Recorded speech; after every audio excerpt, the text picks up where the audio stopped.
Hello and welcome back to the Dark Side of the Library. I am your podcast host, Carrie Carolyn, here with my creepy co-host, Katie. Hello! Today we're going to bring you part 2 or part 3? Part 2 of our YA Dark Book Picks for October 2022. They are brand new, intriguing dark books for young adult readers coming out this month, and we have not read them yet. We are just going down the list, making our shopping wish lists. Yay! Why don't you start us off with your first pick today? Sure, I was just thinking about Christmas, and then it so happens that the cover of my book has this lady with she looks like Little Red Riding Hood, but her hair is all green, so I was like, oh, that kind of looks like Christmas, but there's a sinister snake in the cover too, so maybe not quite Christmassy. Anyway, this is called Princess of Souls. It comes out October 11th. This is by Alexandra Christo. So apparently she is also the author of To Kill a Kingdom, and Princess of Souls is a Rapunzel-inspired YA fantasy romance about a teen witch groomed to steal souls for I love it already. I know. That's all I needed to know. I'm going to buy it right now. So here's what the publisher has to say. For 16 years, Celestra has been trapped in her tower on the floating mountain, preparing to take her mother's place as the king's witch, who foretells death in the Festival of Predictions. I'm already really digging this. This is awesome. Outrunning your fate earns a wish and the chance to steal the king's immortality, but death and your soul is forfeit. And though thousands have tried, no one has ever beaten death. A soldier in the king's army, Knox, is an unlikely candidate for the festival, but driven by revenge, he is determined to steal the king's immortality and kill the entirety of his court, starting with Celestra. Yet, when Celestra... That's kind of brutal, jeez. I know, she must have done something evil, I'm assuming. So yet when Celestra touches Knox in her very first prediction, their fates become intertwined and death seeks to take both their souls. Only by working together can they survive long enough to escape the dark fate and the immortal king that now hunts them. I'm sure this is going to be an enemies to lovers kind of deal. This is called Princess of Souls by Alexandra Christo. I'm down for that. We've all had some enemies to lovers situations. Yes. Oh, yes. My first book today is called Road of the Lost. It's by Nafiza Azad. It comes out October 18. It's for grade levels 9 to 12. So even the most powerful magic can't hide a secret forever. Croy is a brownie, glamored to be invisible to humans. You know, there's a lot of invisible-themed YA books this month. Yes, there is. Her life in the wild forest is ordinary and her magic is weak. Until the day that her guardian gives Croy a book about magic from the other world. It's the world of the higher Fae. Croy wakes the next morning with something pulling at her core, summoning her to the other world. It's a spell she cannot control or break. Forced to leave her home, she begins a journey full of surprises and dangers. For she is not a brownie at all, come to find out, but another creature entirely, enchanted to forget her true heritage. Whoa. Ah, surprise! You're adopted. No, I'm just... As Croy ventures beyond the forest, her brownie glamour begins to shift and change. Who is she really? Who is summoning her, and what do they want? Croy will need every ounce of her newfound magic and her courage as she travels a treacherous path to find her true self and the place in the other world where she belongs. That sounds like a fun and light read. Not too dark, but interesting. I would go for that. Yeah. That's Road of the Lost by Nafiza Azad. My next book, lots of people are looking forward to it. It's published by Harper Teen. It's called The Restless Dark. It's by Erica Waters. This comes out October 4th. The Cloud Kiss Killer is dead. Now a true crime podcast is hosting a contest to find his bones. Lucy was almost the serial killer's final victim.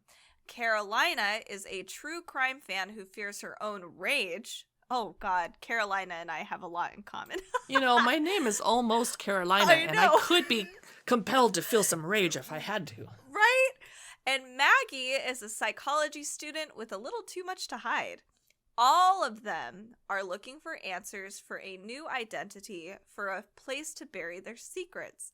But there are more than bones hiding in the shadows. Sometimes the darkness inside is more frightening than anything the dead left behind. Ooh, this is interesting. Ooh, yeah. That's all the publisher has to say. It sounds really interesting. Erica Waters is the author of Ghostwood Song and The River Has Teeth. So this sounds really spooky. It has a beautiful cover. It is called The Restless Dark. What is your... Oh, go ahead. She has a great name for writing a book about a river. She should write about evil mermaids next. Erica Waters. That would be so awesome. I'd love it. What's next for you? There is a book that is volume 2 of the Scapegracers. It's coming out October 25. It's called The Scratch Daughters. It's by H.A. Clark. So it's been a wild year for Sideways Pike. I can't with these names, people. Can we please go back to like Lisa and Joan and easy ones? Okay. I'm okay with that. Yeah, I agree.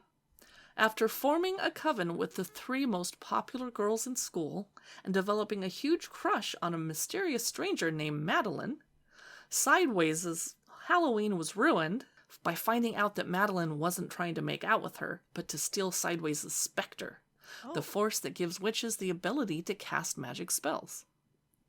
From Madeline's perspective, it's not her fault.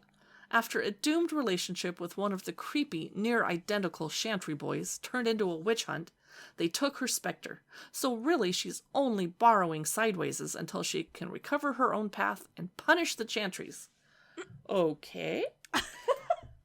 So Sideways doesn't have a specter anymore, and she's in a horrid, distracted mood. She can't do magic, and part of her consciousness is tied to Madeline's.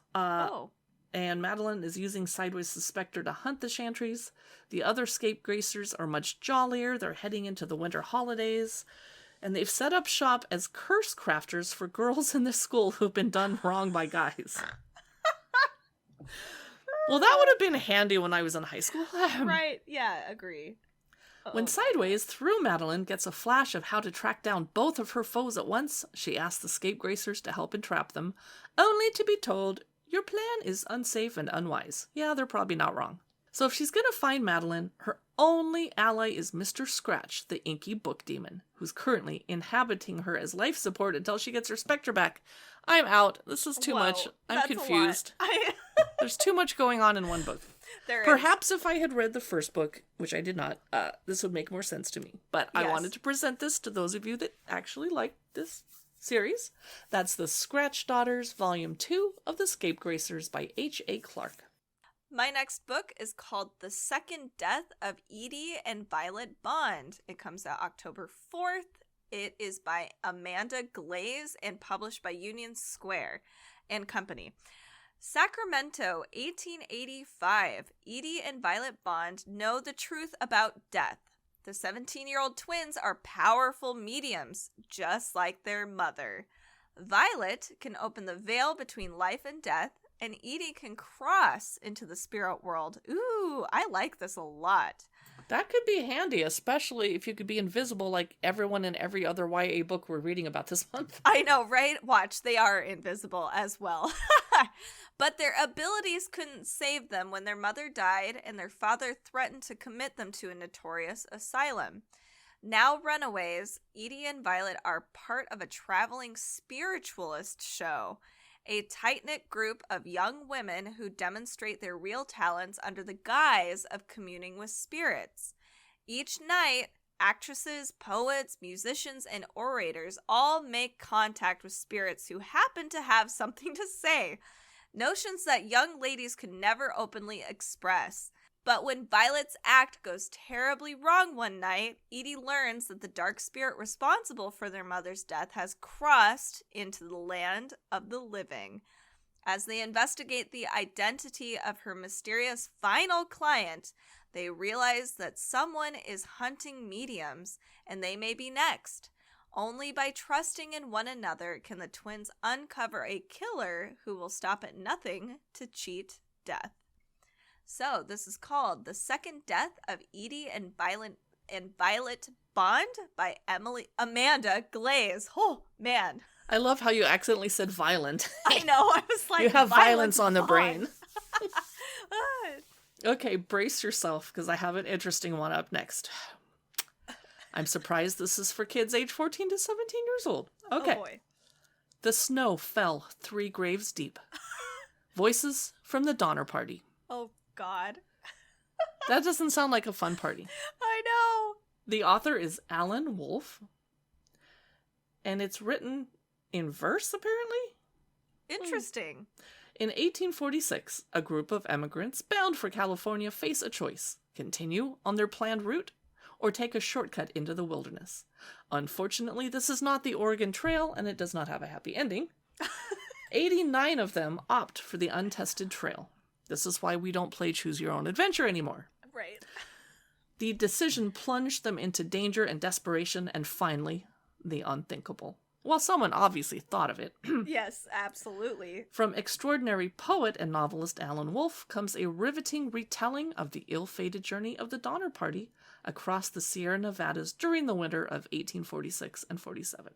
Oh. It's narrated by multiple voices, including world-weary, taunting, and all-knowing hunger itself. Oh, God. This is a novel in verse, and it features voices from caravan leaders George Donner, and also Donner's scholarly wife, and 2 Indian guides, which they should have said Native American at this point, the Reed children, a 16-year-old orphan, and you even hear the voice from a pair of oxen. What? Okay. Is this a play? Comprehensive back matter includes an author's note, select character biographies, statistics, a timeline of events that would be interesting, and more. Wow.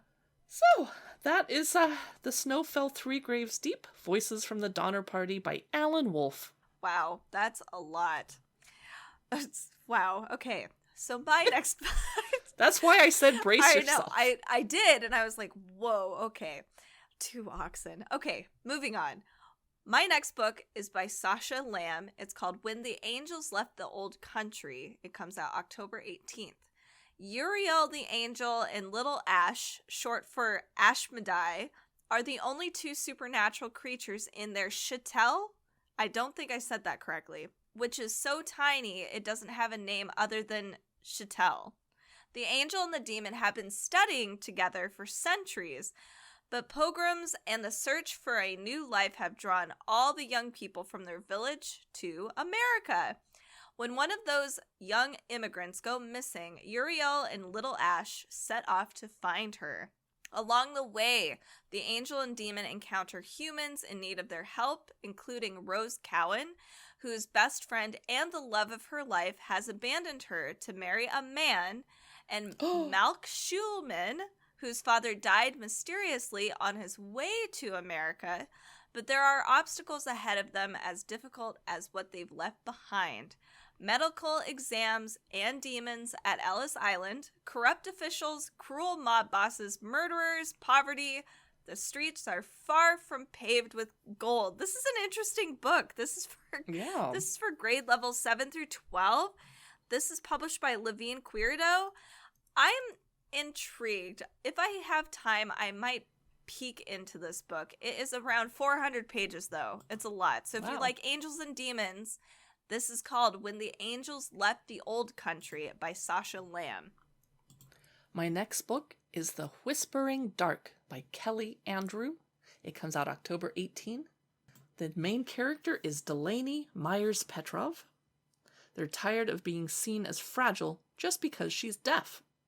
So when she's accepted into a prestigious program at God Bowl University that trains students to slip between parallel worlds, she's excited for the chance to prove herself. But her semester gets off to a rocky start as she faces professors who won't accommodate her disability and a pretentious upperclassman fascinated by Delaney's unusual talents. Then we're going to learn about Colton Price, who died when he was 9 years old. Quite impossibly, he woke up several weeks later at the feet of a green-eyed little girl. Now, 12 years later, Delaney has stumbled back into his orbit, but Colton's been ordered to keep far away from the new girl and the voices that she hears calling to her, even though she's deaf, from the shadows. Delaney wants to keep her distance from Colton. She seems to be the only person on campus who finds him more arrogant than charming. But after a God Bowl student turns up dead, she and Colton are forced to form an alliance, plummeting down a rabbit hole of deeply buried university secrets. But Delaney and Colton discover the cost of opening the doors between worlds when they find themselves up against something old and nameless, an enemy they need to destroy before it tears them and their forbidden partnership apart. Oh boy. Wow. Oh, that sounds kind of cool. It's reminding me a little bit of Ninth House, just a little bit. Oh, yeah. Yes. And maybe they're trying a little too hard to give this some gothic academia vibes just because it's so trendy right now. But I'm curious, and that's The Whispering Dark by Kelly Andrew. My next book is also a witchy school. Academia. Yay. It's called yay. The Witch Hunt. This is the second book after The Witch Haven by Sasha Peyton Smith. It comes out October 11th. If you want to know about the Witch Haven book, I did do a mini-sode a little while back. You can find that at darksideofthelibrary.com under our mini-sode section. It's a pretty good book. I'm not going to spoil the second book for you because, you know, there's stuff going on, but I just wanted to mention that it is coming out this year, and it's really exciting because it actually is a pretty decent YA witch academia book. And usually I don't know, usually it's not dark enough for me, but it was really dark, really fun, and we still get to follow our fun protagonists, Maxine and Lena and Frances Hallowell, so check it out. It's The Witch Hunt by Sasha Peyton Smith. This is for grade levels 9 through 12. I'm wondering if this will be just a two-parter kind of series, like a duology, or maybe there will be more. That'd be cool. My final book today is for grade levels 7 to 9, a little bit younger kids. It's The Wolves Are Watching by Natalie Lund, and it comes out on October 4. So the night that little Madison disappears from her crib, Luce sees a pair of eyes, 2 points of gold deep in the forest behind her house, and she feels certain they belong to a wolf. Her town is named Picnic, Illinois, and it's the kind of place where everyone knows one another and no one locks their doors. It's not the kind of place where a toddler goes missing without a trace, where wolves lurk in the shadows. In town, people are quick to blame Madison's mom. But when Luce's English teacher shares an original script about the disappearance of another little girl in Picnic back in 1870, Luce begins to notice similarities that she can't ignore. She's certain something's deeper is going on, and she tracks the wolf she saw into the woods and uncovers the truth about her town. Magical animal women, who have remained hidden in shadows for centuries, have taken her cousin for their own purposes, and they have no intention of bringing her back. This book has elements of magical realism, drama, and folklore, and it's a story of one teen's bravery as she confronts her town's past and tries to save the future. That sounds like a great book for kids grades 7 to 9. Yeah. That's The Wolves Are Watching by Natalie Lund. And that wraps up all of the intriguing books that are coming out in October 2022 for YA readers, adults or YA or kids, whoever. If you do enjoy this podcast, make sure to check us out on Facebook, Instagram, YouTube, and our Amazon Live channel at amazon.com/live/darksideofthelibrary. We do tend to publish every Wednesday for Wednesday Addams and Freaky Fridays. In addition, make sure to rate and review on Apple Podcasts. It really helps us out. And to let your creepy friends and family know about this podcast. Spread the word. Thanks again for listening, and we will talk to you next